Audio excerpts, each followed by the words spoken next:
ഹേ പാർത്ഥ, അവിടെ കൂടിയിരിക്കുന്ന കുരുവംശജരെ കാണുക. ഇത്രയുള്ളൂ. പക്ഷെ ഇത്രയും സിമ്പിളായ വാക്കുകൾക്ക് എങ്ങനെയാണ് സാഹിത്യത്തിലെ തന്നെ ഏറ്റവും വലിയൊരു ആത്മീയ പ്രതിസന്ധിക്ക് തുടക്കമിടാൻ കഴിഞ്ഞത്? അത്ഭുതം തോന്നുന്നില്ലേ?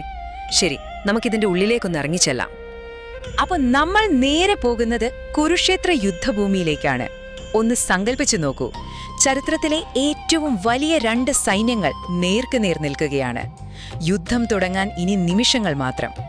ഈ സമയത്ത് അർജുനൻ തന്റെ സാരഥിയായ കൃഷ്ണനോട് പറയുകയാണ്, ഈ 2 വലിയ സൈന്യങ്ങൾക്കും നടുവിലേക്ക് രഥം കൊണ്ടുപോകാൻ. കൃഷ്ണൻ അതുപോലെ തന്നെ ചെയ്യുന്നു. തൂവെള്ള കുതിരകളെ പൂട്ടിയ ആ രഥം ഇരു സൈന്യങ്ങൾക്കും നടുവിൽ, കൃത്യം നടുവിൽ തന്നെ കൊണ്ടുപോയി നിർത്തുന്നു. ചുറ്റും യുദ്ധത്തിന്റെ ആ ആരവം. അർജുനന്റെ മനസ്സിലെ ഒരു സംശയവുമില്ല കേട്ടോ. പുള്ളിക്ക് ഒരൊറ്റ ഉദ്ദേശമേ ഉള്ളൂ: ആരാണ് ഈ ദുഷ്ടനായ ദുര്യോധനന്റെ പക്ഷത്ത് നിന്ന് യുദ്ധം ചെയ്യാൻ വന്നിരിക്കുന്നത് എന്ന് ഒന്ന് കാണണം, അവരുടെ ശക്തി ഒന്ന് വിലയിരുത്തണം. അത്രയുള്ളൂ. ആത്മവിശ്വാസം 100%. അപ്പോ അർജുനൻ ഇങ്ങനെ ചുറ്റും നോക്കാൻ തുടങ്ങുകയാണ്. ആ നിമിഷം ആ യുദ്ധകളത്തിൽ ആദ്യമായി കൃഷ്ണൻ സംസാരിക്കുകയാണ്. ആകെ 2 വാക്കുകൾ, പക്ഷെ ആ നിമിഷത്തിന്റെ ഗതിയെ മൊത്തത്തിൽ മാറ്റിമറിക്കാൻ പോകുന്ന 2 വാക്കുകൾ. പാർത്ഥ പശ്യ. വെറും 2 വാക്കുകൾ. ഹേ പൃഥയുടെ മകനെ കാണുക. ആ യുദ്ധഭൂമിയിലെ ഒരു തരം നിശബ്ദതയിൽ ആ വാക്കുകൾ അങ്ങോട്ട് മുഴങ്ങുകയാണ്. ഇവിടെ നമ്മൾ ശ്രദ്ധിക്കേണ്ട ഏറ്റവും പ്രധാനപ്പെട്ട വാക്കാണ് ഈ പശ്യ. ഇതൊരു വെറും നോക്ക് എന്ന അഭ്യർത്ഥനയല്ല, ഇതൊരു കൽപ്പനയാണ്, ഒരു ആജ്ഞ. കാണുക എന്ന് കൃഷ്ണൻ അർജുനനോട് കൽപ്പിക്കുകയാണ്. ശരിക്കും പറഞ്ഞാൽ അർജുനൻ ചെയ്യാൻ പോയ അതേ കാര്യം തന്നെ, പക്ഷേ കൃഷ്ണന്റെ ഉദ്ദേശം വേറെയായിരുന്നു. അപ്പൊ സ്വാഭാവികമായും ഒരു ചോദ്യം വരും, അല്ലേ? എന്തിനാണ് ഇങ്ങനൊരു കൽപ്പന? അർജുനൻ ഓൾറെഡി നോക്കാൻ പോവുകയല്ലേ? കാരണം കൃഷ്ണൻ അറിയാമായിരുന്നു, ഈ കാഴ്ച ഒരു സാധാരണ നോട്ടമാകരുത്, അതൊരു മനഃപൂർവ്വമുള്ള തിരിച്ചറിവാകണം. അർജുനൻ കാണാൻ പോകുന്ന സത്യം അവനെ തളർത്തിക്കളയുമെന്ന് കൃഷ്ണൻ അറിയാമായിരുന്നു. അപ്പൊ അതിനൊരു തയ്യാറെടുപ്പ് പോലെയായിരുന്നു ഈ കൽപ്പന. മാത്രമല്ല, ഇതൊരു ദൈവിക പദ്ധതിയുടെ ഭാഗമാണ് എന്നൊരു ഓർമ്മപ്പെടുത്തൽ കൂടിയായിരുന്നു അത്. ഇനി നമുക്ക് ഈ കൽപ്പനയിലെ ഓരോ വാക്കിലേക്കും ഒന്ന് സൂക്ഷിച്ചു നോക്കാം. അപ്പൊ മനസ്സിലാവും കൃഷ്ണന്റെ ഓരോ വാക്കും എത്ര ആഴമുള്ളതായിരുന്നു. ശ്രദ്ധിച്ചോ? കൃഷ്ണൻ അർജുന എന്നല്ല വിളിക്കുന്നത്, പാർത്ഥ എന്നാണ്. അതായത് പൃഥയുടെ മകനെ എന്ന്, കുന്തിയുടെ മകനെ എന്ന്. എന്തിനാണത്? തന്റെ അമ്മ അനുഭവിച്ച കഷ്ടപ്പാടുകളും ക്ഷത്രിയൻ എന്ന നിലയിലുള്ള തന്റെ കടമയും ഓർമ്മിപ്പിക്കാൻ. പക്ഷെ എന്തൊരു വിരോധാഭാസമാണെന്ന് നോക്കൂ. തൊട്ടടുത്ത നിമിഷം അർജുനൻ അതെല്ലാം മറക്കാൻ പോവായിരുന്നു. അപ്പോ ഇതാണ് ഏറ്റവും പ്രധാനപ്പെട്ട മാറ്റം. കൃഷ്ണൻ പറഞ്ഞത് ശത്രുക്കളെ കാണുക എന്നല്ല, മറിച്ച് കുരുൻ പശ്യ, കുരുവംശജരെ കാണുക എന്നാണ്.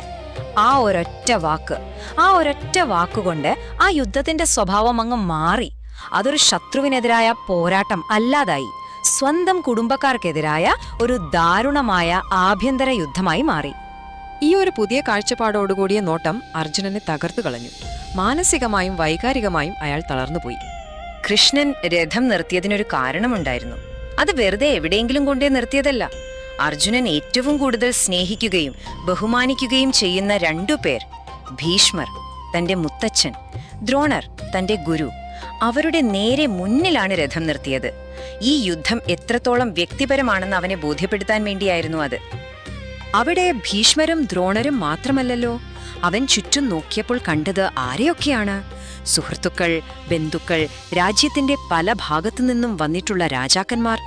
താൻ കൊല്ലാൻ പോകുന്നത് ഇവരെ ഒക്കെയാണ് എന്ന ഭീകരമായ സത്യം അവൻ തിരിച്ചറിയുകയായിരുന്നു. അപ്പോ ഇതാണ് ഇവിടുത്തെ ഏറ്റവും വലിയൊരു വൈരുദ്ധ്യം. തന്റെ ആത്മവിശ്വാസം കൂട്ടാൻ വേണ്ടി ശത്രുവിനെ നിരീക്ഷിക്കാൻ വന്ന അർജുനൻ ആ കാഴ്ചയിലൂടെ തന്നെ പൂർണ്ണമായി തകർന്നുപോയി.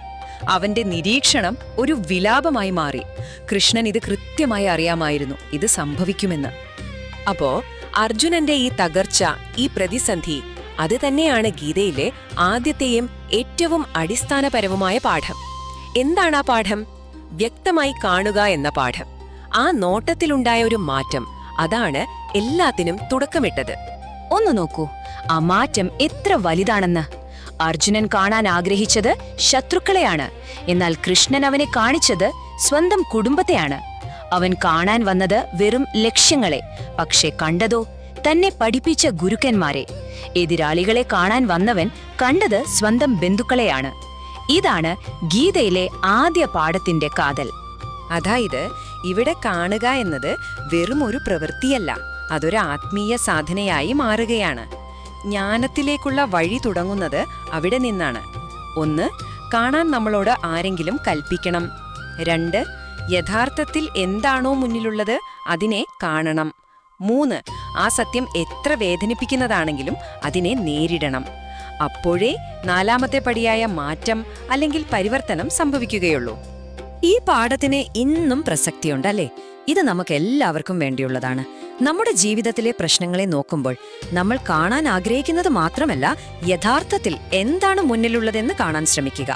ആളുകളെ വെറും ശത്രുക്കളോ എതിരാളികളോ ആയി കാണാതെ അവരെ വ്യക്തികളായി കാണുക. ഒരു കഠിനമായ സത്യത്തെ അഭിമുഖീകരിക്കുന്നത് ചിലപ്പോൾ ബുദ്ധിമുട്ടായിരിക്കാം, പക്ഷെ അത് തന്നെയാണ് വളർച്ചയുടെ ആദ്യ പടി. പിന്നെ ശരിയായി കാണാൻ നമ്മളെ സഹായിക്കാൻ ചിലപ്പോൾ നമുക്കൊരു വഴികാട്ടിയും വേണ്ടി വന്നേക്കാം. അപ്പോ ഞാൻ ഈ ഒരു ചോദ്യത്തോടെ നിർത്തുകയാണ്.